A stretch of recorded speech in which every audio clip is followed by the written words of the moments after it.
nandiyan na yung ating Mojo. Baka mas meron pa siyang masabi sa atin. Baka. About ghosting? Oo, nandito na si Merrimon Reyes. Si Merrimon ay hindi naman tayo i-ghost niya. Ay, May mga di. updates yan, for sure. Hi, Merrimon. Day 14 of the impeachment trial. Anong updates, Merrimon?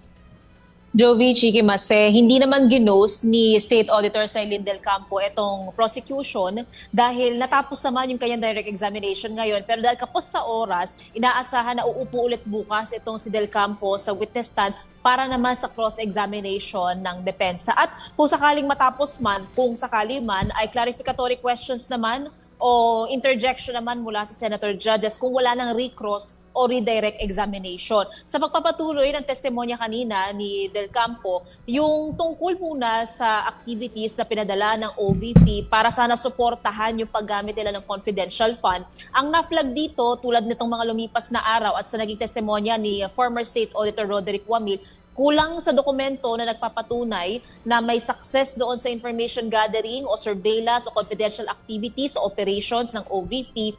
Ang isa pang nakita nila dito, may mga aktibidad na December 13 to 18, 2022 ang nakalagay, pero yung period ng utilization, yung cash advance, yung pera, nakapetsa yon ng December 21 to 31, 2022. So yun yung isa sa pinaka na-flag nila tungkol doon sa huling buwan ng 2022 para naman sa unang tatlong quarter ng 2023. Ang nakita din dito, may mga activity rin na sinasabing pinagamitan ng confidential fund, surveillance operations ito sa mga meetings, sa mga events, sa mga gathering kung saan pumunta ang Vice Presidente pero walang supporting evidence again. And yung ilan sa mga activity na ito, tree planting, Christmas parties, youth appreciation nights, at hindi rin daw ito pasok doon sa Joint Circular 2015-01 na tamang pinagagamitan ng confidential funds. Oh, Merrimon, parang may narinig ako na na iba pang mga pangalan na lumabas kanina. Tama pa, parang may narinig akong kamote.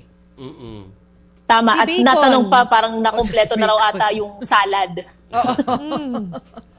Kasi pwera doon sa mga narinig natin itong lumipas na linggo, sina Mary Grace Piatos, sina Rinald Piatos, sila Pati Tim, sina Andy Lim. Ngayon naman, naglabasan naman yung ibang mga pangalan, sila Pia Piatos Lim, Hart Santiago, Ralph Josh Bacon, Jose Jokno, Maple Lapid, Anong Pauco, Bet Revilla, Clarice Sonteveros, Jay Camote, Matthew Pesos at iba pa. Pero ang nilinaw ulit dito ni Auditor Del Campo, compliance audit lang at document-based ang kanilang ginagawang pag-audit. Kaya hindi raw nila matukoy talaga yung pagkakakilanlan nito kung totoo ba silang tao o hindi. So, Merrimon, maliban sa Christmas parties daw, yung iba sa mga pinagkagastusan ng confidential funds, may iba pa ba? Meron pa. Merong tree planting, yung pakikipagpulong sa PWD sector, pakikipagpulong sa TNVS riders, Christmas party sa ilang mga lugar, at yun yung especially sa noong December 2022, yan yung mga aktibidad. Nung sa unang tatlong quarter naman ng 2023, ang pinakita kanina ng prosecution naman ay yung surveillance operations na ginagawa ng OVP para sa ilang mga event kung saan present ang vice. Sa mga gathering yon, mga meeting, even ang satellite offices ng Office of the Vice President. Pero sinabi rin dito ni Del Campo, wala raw na ipakitang pruweba na yung ginawang surveillance operations na yon ay may nagawang maganda or may success. So kung kuwari may probable threat daw, meron daw bang nahuli, yun yung walang naisumite ang OVP. Pero sa pagkakataong ito, yung testigo, parang sa kanya na mismo nang galing yung accountability, no, kay Vice President. Kasi yung mga previous witness, hindi yun masyadong established, no? Tama ba? Tama, Mase. At ito yung, even si Senator Judge Amy Marcos, paulit-ulit na tinatanong nung si Wamil yung nakasalang na sino daw ba talaga accountable dito. Pero ang nilinaw din kanina ni Del Campo, 3 o 4 yung lumalabas na accountable dito. Head of agency o sa kaso na ito si Vice President Sara Duterte para sa OVP maging sa DepEd, yung special disbursement officers ng mga ahensya, pero sa kaso na ito si Gina Acosta, yung sa pati itong si Colonel Raymond de la Chica, kasama rin siya. at yung iba pang may kinalaman din dito sa disbursement at yung pagsasabi o pagpapasa na kumpleto raw at proper daw yung mga requirement na pinadala nila sa audit. Pero yun nga, nakikita nga dito kung wala raw enough na evidence na magpapatunay na may tamang pinaggamitan itong confidential fund, nandyan daw yung prima facie evidence o yung assumption na ginamit ito para sa personal use. Okay, pinag-uusapan na rin natin si Vice President Sara Duterte. Meron kayatang update tungkol sa grave threats na final laban sa kanya?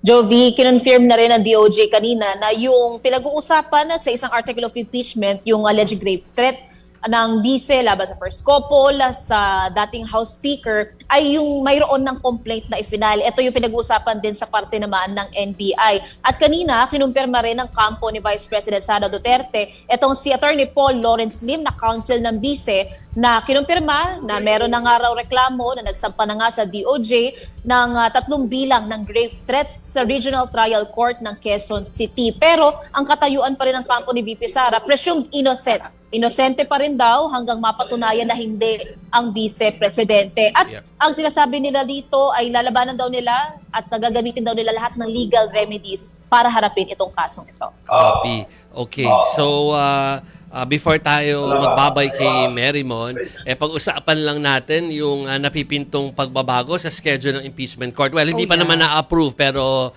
mukhang tatamaan tayo ulit. Balik na naman sa hapon ba? So, go ahead, Marymon. Ano ba ang plano ng Senado sa schedule ng impeachment? Jovi Chiqui Mase, si Majority Leader Senator Mig Zubiri, lahat ng pagtatanong o concern related sa schedule ng impeachment trial, pati ng plenary session, sa kanya rin talaga nagmumula ito so far. Ang natanong niya kanina, dahil daw ang observation nila, pagka plenary session daw, 2 oras, 3 oras lang daw yung naigugugol na oras pagka nasa plenaryo tuwing hapon, baka raw pwedeng pagbaliktarin naman ulit. So mangyayari, umaga, magkakaroon ng session, hapon naman gagawin yung impeachment trial.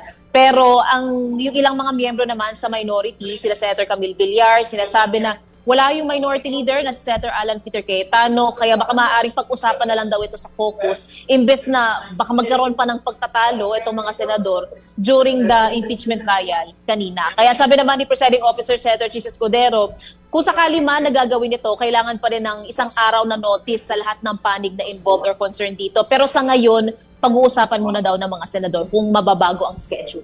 Okay, sige. Maraming salamat, mobile journalist Marymon Reyes.